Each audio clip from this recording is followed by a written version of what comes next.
voltando? Tá?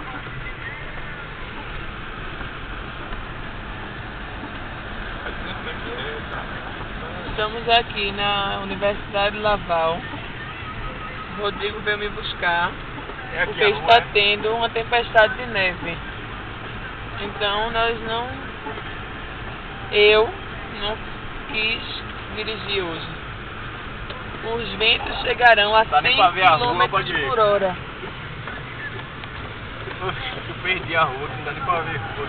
Os ventos chegarão a 100 km por hora hoje, sabia? É. Eu em casa, com café. Eu e o Rodrigo vai pra casa agora e vai pro parque fazer um anjo, em homenagem a Adriano e Daniel. Um anjo. Passei antes demais. A igreja aí na frente, estão vendo? Aqui é a igreja, na frente do nosso carro, mas é meio difícil de enxergar.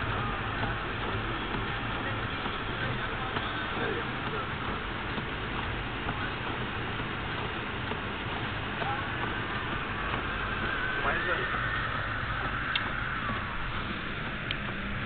Só cadê, rapaz?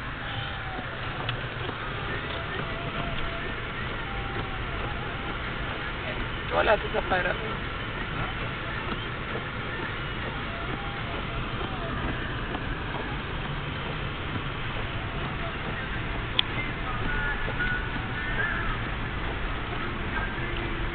Tinha a pá de 60 conto, eu acho que a pá tira neve sozinho.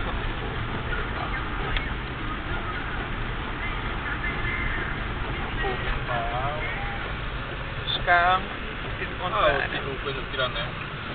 Carro de Dinesman, tira neve. É aqui a rua, é? E aqui a linha de faixa do pedestre, é isso que é ótimo, porque não dá pra ver porra nenhuma. Agora vocês podem ver,